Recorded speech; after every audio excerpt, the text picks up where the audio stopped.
सीतानाथ समारंभा श्रीरामानन्दार्य मध्यमाम् अस्मदाचार्यपर्यन्तां वन्दे गुरुपरम्पराम्। ध्येयं सदा परिभवग्नमभीष्टदोहं तीर्थास्पदं शिवविरञ्चिनुतं शरण्यं भृत्यार्तिहं प्रणतपाल भावाब्धिपोतं वन्दे महापुरुष ते चरणारविन्दं त्यक्त्वा सुरेप्सितराजलक्ष्मीं धर्मेष्ट आर्यवचसा यद्गादरण्यं मायामृगं दयति एप्सितमन्मधावत् वन्दे महापुरुष ते चरणारविन्दं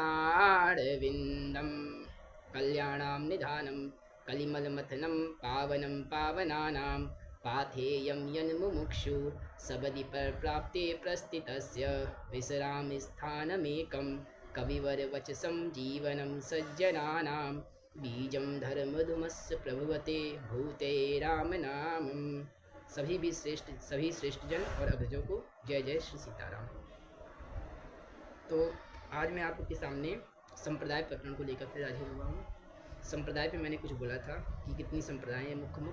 अब आज मैं वैष्णव संप्रदाय पे बात करूँगा कि हमारे यहाँ जो चतुष्ट वैष्णव संप्रदाय हैं, 4 वैष्णव संप्रदाय हैं, वो कौन सी है, उनके आचार प्रवर कौन से हैं और उनमें किन किन देवी देवताओं की मतलब भगवान के किन किन रूपों की पूजा होती है, ये हम जानेंगे। तो हमारे यहाँ 4 वैष्णव संप्रदाय जो है, मेन जो 4 वैष्णव संप्रदाय कही जाती है मूल में, वो है माध्य गौड़ी संप्रदाय माधवाचार्य जी की, और निम्बारक संप्रदाय, रामानुज संप्रदाय और रामानंद संप्रदाय, और इसी में एक विष्णु स्वामी संप्रदाय भी आती है, 5वीं संप्रदाय विष्णु स्वामी रुद्र संप्रदाय इसको कहते हैं। तो ये 5 संप्रदाय टोटल हैं, 4 नहीं 5 हैं।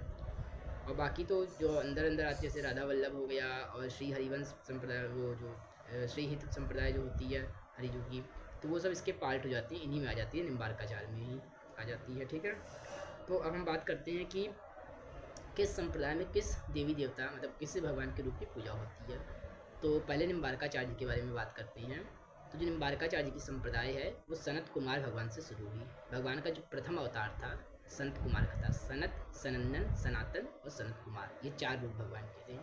इनके बारे में बताया जाता है कि ये भगवान से बहुत प्रेम करते थे, तो इन्होंने भगवान से वरदान मांगा कि हम हमेशा 6 वर्ष की आयु में ही रहें, हमारी आयु 6 वर्ष से ऊपर ना हो, मतलब बालक रूप में हम रहें। इनकी कथा आप पुराणों में बहुत सुनेंगे, जैसे आप वाल्मीकि रामायण सुनेंगे तो वाल्मीकि रामायण में संत कुमार जी ही नारद जी से कथा सुन रहे हैं वाल्मीकि रामायण की, और भागवत जी में आप सुनेंगे तो सनत कुमार जी नारद जी को भागवत जी की कथा सुना रहे हैं। दोनों में फेरबदल हो गया, यहाँ पे भागवत जी की कथा सुना रहे हैं और वहाँ रामायण की कथा सुन रहे हैं, ये अंतर है। तो इनके बारे में बताया जाता है। तो ये भगवान के प्रथम अवतार हुए हैं जब सृष्टि प्रारंभ हुई है तो भगवान के प्रथम अवतार हुए हैं। तो इनसे जो संप्रदाय शुरू हुई संत कुमार जी से, वो निम्बारकाचार्य संप्रदाय आगे जाके कही गई। अब इसमें जो निम्बारकाचार्य जी थे वो भगवान के सुदर्शन चक्र जो था उनके अवतार थे। जब भगवान ने देखा कि कलयुग में मतलब द्वापर खत्म हुआ और कलयुग स्टार्ट हुआ, तो भगवान ने देखा कि अधर्म ना पैर, क्योंकि क्या होता है जब कोई भी युग खत्म होता है तो उसकी जब नया युग शुरू होता है तो उसकी स्टार्टिंग में और उसके अंत में वो एकदम प्रबल होता है। जैसे कलयुग जब शुरू हुआ तो उस समय इतने ज़्यादा मतलब कह सकते हैं कि आज तो फिर भी ठीक है, मतलब इतना ज़्यादा अधर्म होने लगा कि भगवान को अवतार लेकर आना पड़ा और अपने आचार्यों को भेजना पड़ा। ऐसे ही बीच में जो रहता है वो नॉर्मल रहता है, बीच में उतने अधर्म नहीं होते हैं। जैसे अभी का टाइम जो है इसमें आप देखेंगे तो नॉर्मल है, लेकिन जब ये लास्ट में जाएगा, लास्ट चरण इसका जब एकदम लास्ट का आएगा पॉइंट पीक पे, तब ये बहुत ज़्यादा अधर्म होने लगेगा। तब भगवान कल की अवतार लेंगे, जैसा कि शास्त्रों में आपने सुना ही है। तो ये चीज़ है, तो उस समय ज़्यादा अधर्म होने लगा तो भगवान ने फिर अवतार लिया, अपने चक्र को आदेश दिया सुदर्शन चक्र को कि तुम अवतार लो। तो वो निम्बकाचार्य के रूप में अवतार लिए। ये दक्षिण भारत में हुए। तो वहाँ पे ये एक ऋषि थे, ऋषि का नाम था शायद अरुण ऋषि थे, उनके पुत्र के रूप में इन्होंने अवतार लिया। तो उनके यहाँ रह के ये अपना पढ़ाई लिखाई करते थे, मतलब वेदाध्ययन करते थे, पढ़ाई करते थे। और क्योंकि भगवान के अवतार थे तो इनमें एक अलग ही विशिष्ट लौकिक, मतलब एक अलग इनका स्वभाव प्रभाव था। तो ये तो सबको जानने को मिलता ही था। तो एक बार ब्रह्मा जी ने देखा कि क्या जब जैसे भागवत जी में आया कृष्ण जी के प्रकरण में, ब्रह्मा जी को मोह हो गया कि ये भगवान कैसे हो सकते हैं, क्योंकि ये झूठा खा रहे हैं। क्योंकि शास्त्रों में आया, वेदों में हम लोग जब वेद से भगवान को कुछ भी अर्पित करते हैं, पाठ करके पुरुषोक्त का या कुछ भी, तो उसमें कहा गया कि मतलब ब्राह्मण मतलब खुद किसी को झूठा नहीं देना। तो फिर ब्राह्मण भगवान को तो झूठा दिया ही नहीं जा सकता। तो वहाँ पे वो जो भगवान है वो एक कह सकते हैं आप प्रोफेशनल वाले भगवान है, कह सकते हैं आप। प्रोफेशनल जैसे होता है कि बाहरी ऐसे आदमी होता है कि ऑफिस में होता है तो उसकी एक अलग रिस्पेक्ट होती है, लेकिन यहाँ जो कृष्ण भगवान है वो आपके कहते हैं प्रोफेशनल नहीं, पर्सनल है। तो उन्होंने वहाँ पे यही दिखाने के लिए ये लीला की थी। ब्रह्मा जी को मोह लिया था। तो ब्रह्मा जी को जब मोह हुआ था तो उन्होंने परीक्षा लेने के लिए, आप लोगों ने कथा सुनी भागवत जी में, उनकी सारी गैयाएँ और ग्वाल वाल सबको लेके ब्रह्मलोक चले गए थे। तो ऐसे ही कथा आती। तो इसी प्रकरण को फिर से मतलब एक बार कह सकते हैं ब्रह्मा जी को फिर भगवान ने लीला करनी थी भगवान को, तो भगवान ने फिर ब्रह्मा जी को मोह करा दिया। तो जब मोह हुआ ब्रह्मा जी को तो ब्रह्मा जी फिर आए परीक्षा लेने की, देखें क्या सही में सुदर्शन चक्र जी के अवतार हैं या नहीं है। मतलब अब ये इसमें आप ये समझिए कि भगवान के जो आयुध हैं वो स्वयं भगवान ही हैं। ऐसा नहीं है कि भगवान के आयुध भगवान से अलग हैं या उनसे कम हैं। जो भगवान में शक्ति है वही भगवान के आयुध में शक्ति है। जिस प्रकार नारायण भगवान है उस प्रकार सुदर्शन चक्र है, उनमें कोई भेद नहीं है, क्योंकि भगवान ही अलग अलग रूपों में विचर रहे हैं, शास्त्रों में भी बताया गया है। तो जो मूर्ख मनुष्य ने भेद करता है कि नहीं भगवान का चक्र अलग है, उसकी ज़्यादा शक्ति नहीं है, या भगवान की गदा अलग है, ये मूर्खता है, इसमें नहीं पढ़ना चाहिए। तो ये चीज़ है। तो उनकी ये कथा आती है। तो फिर वो जब आए तो उन्होंने कहा कि मुझे दान चाहिए, तो भोजन करना है मुझे। तो जब उनके यहाँ आए तो कोई था नहीं, तो निम्बारकाचार्य जी ने रसोई शुद्धि की, खुद से रसोई बनाई और उनको भोजन कराने जैसे ही चले तो सूर्यास्त हो गया।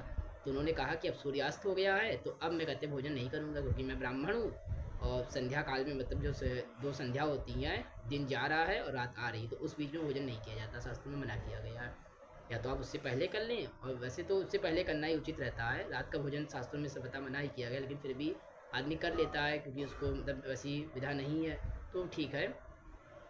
तो उन्होंने मना कर दिया। तो उन्होंने कहा कि अच्छा ऐसी बात है। तो उन्होंने फिर एक नींब का पेड़ था, उसी पे कहते हैं अपने चक्र स्वरूप में वहाँ पे अपने चक्र को स्थापित किया, और उससे अर्क यानी रोशनी आने लगी। तो निम्बार्क चार, तो वहाँ से उनका नाम निम्बार्क, क्योंकि नींब के पेड़ में चक्र को स्थापित किया और अर्क का उसमें मतलब प्रकाश आ रहा था, तो वहाँ से उनका निम्बार्काचार्य नाम ब्रह्मा जी ने दे दिया कि आपका नाम निम्बार्काचार्य होगा।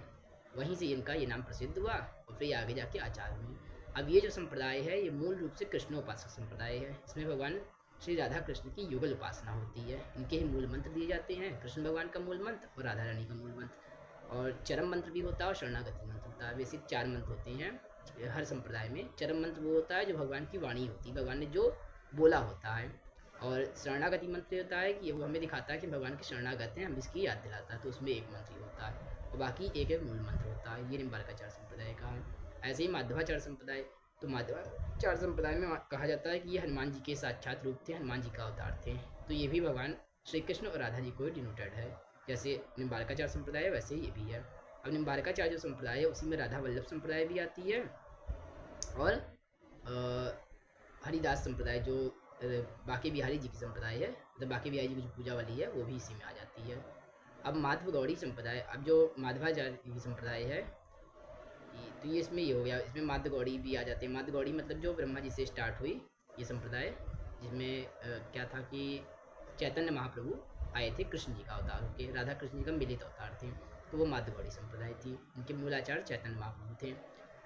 निम्बार्काचार्य संप्रदाय हो गई, माधवाचार्य संप्रदाय हो गई। अब रामानुजाचार्य संप्रदाय, रामानुजाचार्य संप्रदाय जो है ये भगवान नारायण की संप्रदाय, लक्ष्मी नारायण की संप्रदाय। इसमें जो मूल मंत्र होता है भगवान लक्ष्मी नारायण का दिया जाता है। इसमें अष्टाक्षर मंत्र भगवान नारायण का 8 अक्षरों का जो मंत्र होता है वो मूल मंत्र होता है, वो दिया जाता है। तो इसमें लक्ष्मी नारायण जी की पूजा होती है। अब इस संप्रदाय में थोड़ा बाकी की 4 संप्रदाय जो हैं उनसे अलग है। क्या अलग है कि इसमें भगवान शिव की पूजा नहीं होती। इस संप्रदाय में, रामानुज संप्रदाय में भगवान शिव को नहीं कहते हैं कि मतलब वो जीव दृष्टि में रखे गए हैं कि वो जीव हैं, भगवान नहीं है। बाकी 3 की संप्रदाय में उनको भगवान का एक पार्षद ही मानते हैं, मतलब है तो भगवान भी, वो भगवान भी मानते हैं, लेकिन पार्षद के रूप में उनकी आराधना करते हैं कि जब उनकी आराधना हम करेंगे शंकर भगवान की तो वो हमें हमारे ठाकुर जी तक पहुँचाएंगे, ये भाव रहता है। लेकिन रामानुजाचार्य संप्रदाय जो है, इसमें शंकर भगवान की उपासना नहीं की जाती है, उनको जीव मान के, कि वो जीव की दृष्टि में आते हैं, इसलिए ये चीज़ है। अब इसके बाद दास की संप्रदाय आती है, रामानंद संप्रदाय, जिसमें दास निश्चित है। इसमें भगवान श्री सीताराम जी की युगल साधना और पूजा होती है। भगवान सीताराम जी का, इसमें राम जी का मूल मंत्र होता है, सीता जी का मूल मंत्र होता है, चरम मंत्र होता है और शरणागति मंत्र होता है। अब इसी में अब ये कुछ लोग कह देते हैं कि श्री संप्रदाय पहले थी और श्री संप्रदाय रामानुज संप्रदाय थी, जबकि ऐसा नहीं है। श्री संप्रदाय जो श्री कहीं भी आप देखेंगे शास्त्रों में जो श्री आया है वो श्री सीता जी के लिए आया है, लक्ष्मी जी के लिए बहुत कम आया है। कहीं मतलब एक दो जगह आ गया तो आ गया, लेकिन अधिकतर श्री सीता जी के लिए आया है। तो जो रामानुजाचार्य थे वो भगवान लक्ष्मण जी का अवतार थे। कहा जाता है शास्त्रों में कि लक्ष्मण जी रामानुजाचार्य जी के रूप में आए। तो इनमें जो मूल जो हमारे आचार्य थे वो बोधायनाचार्य थे। बोधायनाचार्य ने ही इस संप्रदाय को आगे बढ़ाया था। फिर मध्य में इसमें रामानुजाचार्य जी आए थे और फिर उन्हीं से मतलब उनकी एक शाखा कह सकते हैं, शाखा तो नहीं कहेंगे, अलग ही संप्रदाय थी, लेकिन ये रामानुजाचार्य जी भगवान राम जी आए थे।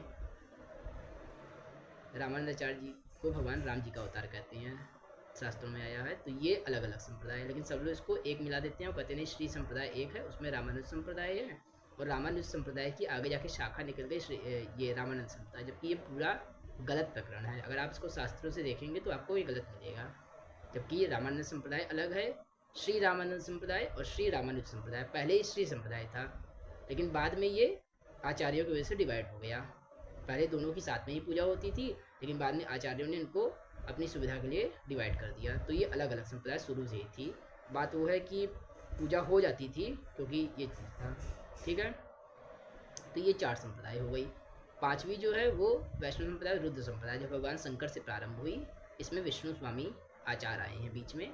ये भी भगवान श्री सीताराम उनके राधा कृष्ण के लिए है। तो कहने का मतलब है कि 3 संप्रदाय जो है, माधवाचार्य संप्रदाय, निम्बारकाचार्य संप्रदाय और विष्णु स्वामी संप्रदाय, ये 3 संप्रदाय भगवान श्री राधा कृष्ण की उपासना के लिए है। रामानंद संप्रदाय भगवान श्री सीताराम जी की उपासना के लिए है और रामानुज संप्रदाय भगवान श्री लक्ष्मी नारायण की उपासना के लिए है। तो ये टोटल 5 संप्रदाय हो गई। अब इन संप्रदायों में दीक्षित कैसे होते हैं, तो शास्त्रों में आया है कि जो भी 5 संप्रदाय हैं, इनके जो मूल में है वो पंच शिक्षा होती है। पंच शिक्षा मतलब पंच संस्कार होते हैं, सॉरी शिक्षा नहीं, पंच संस्कार। तो ये पंच संस्कार कौन से हैं, तो आचार्य प्रवर बताते हैं।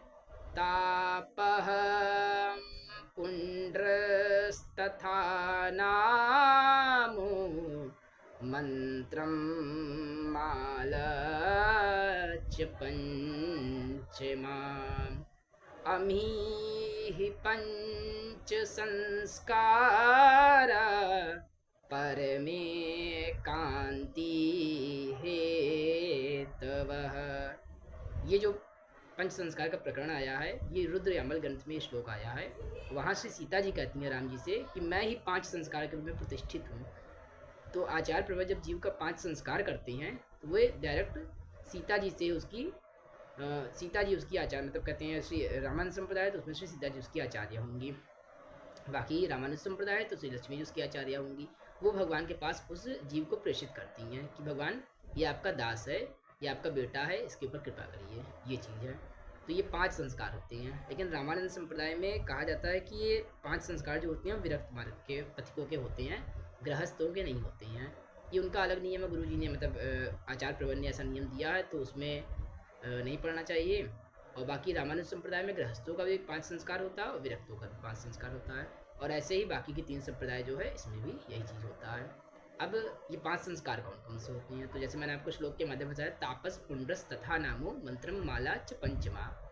तो इसमें क्या होता है कि तापम में अगर आप रामानंद संप्रदाय से हैं तो आपको धनुष बाण का अंकन किया जाता है। दोनों भुजाओं पे आपके मूल में धनुष बाण तपा के अष्ट धातु के जो धनुष बाण का वो होता है, वो तपा के आपको उसका अंकन किया जाता है। अंकन इसलिए किया जाता है कि जिससे आप ये पूरी तरीके से अपने आप को मान पाएँ कि आप ठाकुर जी के हैं।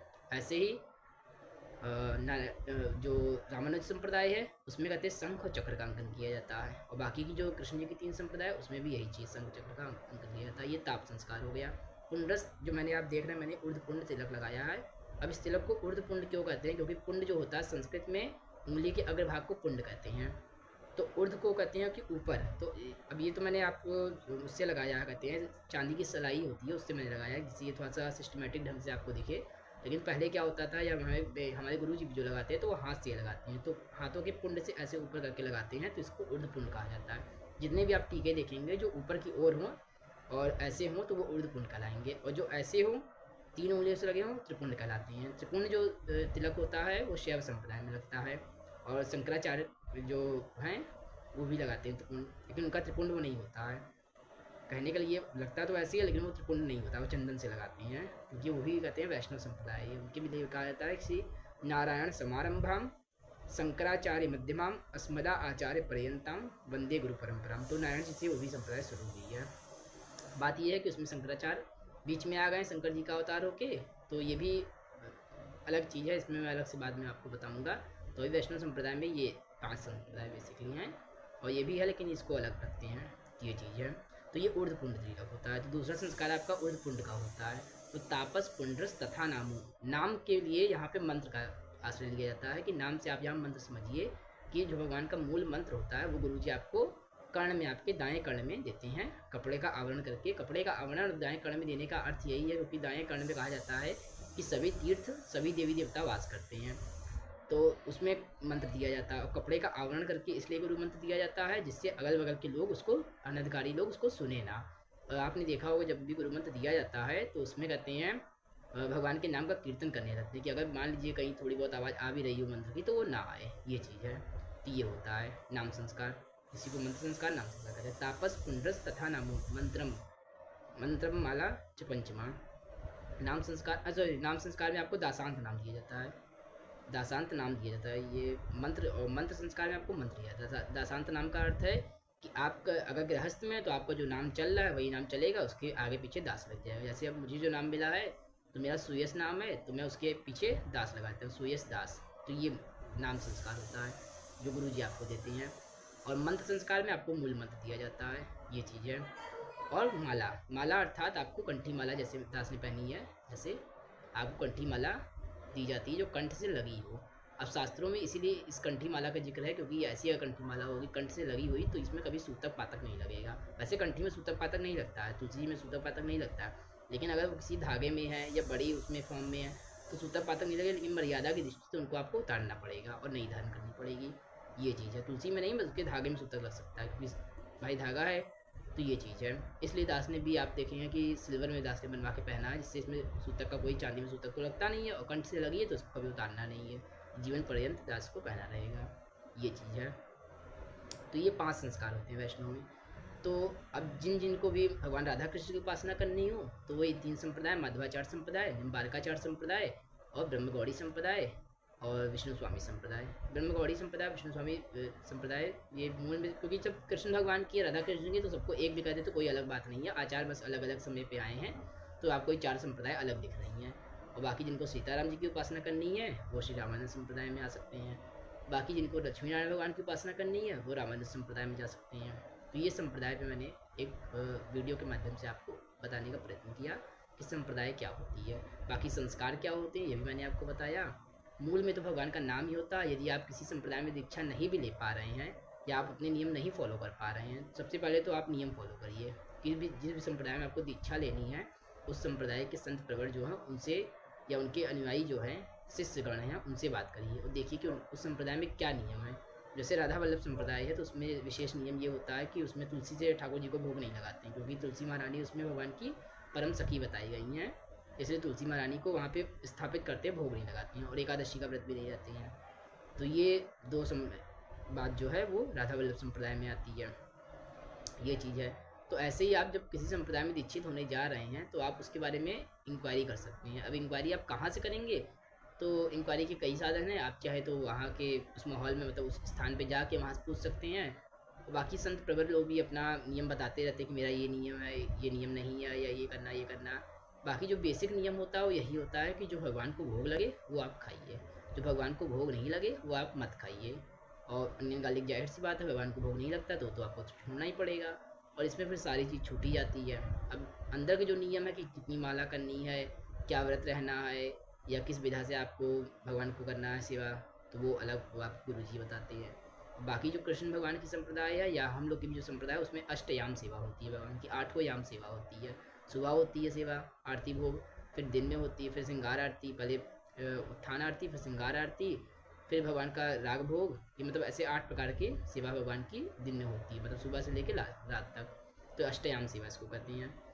तो ये सेवा भी होती है। तो आप देख सकते हैं कि कौन सी सेवा मतलब आपको सही है, और उसमें आप दीक्षा ले सकते हैं। और यदि मान लीजिए आपको इतने नियम नहीं फॉलो करने होते हैं, नहीं आप कर सकते हैं, आप कहीं बाहर जॉब करते हैं या आपसे नहीं हो रहा है, तो आप भगवान के नाम का आश्रय लीजिए। क्योंकि जहाँ जहाँ भी आप देखेंगे, अब जैसे मैंने अभी आपको शुरू में मंगलाचरण जो सुनाया, तो उसमें मैंने कहा नाम की वंदना मैंने की है। उसमें भगवान हनुमान जी जो हैं, हनुमान जी महाराज, वो भगवान के नाम की वंदना कर रहे हैं, उसका गुण बता रहे हैं कि राम राम के क्या गुण हैं। तो वो बताते हैं वहाँ पे कि कलयुग में जो भगवान का नाम है वही सबको पार ले जा सकता है। यदि मान लीजिए आप दीक्षा नहीं ले सकते हैं तो कोई बात नहीं, आप भगवान का जितना हो सके उतना नाम जप करिए, उससे भी आपके फिर धीरे धीरे भाव बनने लगेंगे और आपको नियम फॉलो होने लगेगा। और नहीं भी होता है तो भी आप अगर नाम श्रद्धा भाव से जप रहे हैं, निष्काम भाव से, तो भगवान आप पे कृपा करेंगे। जय श्री सीता।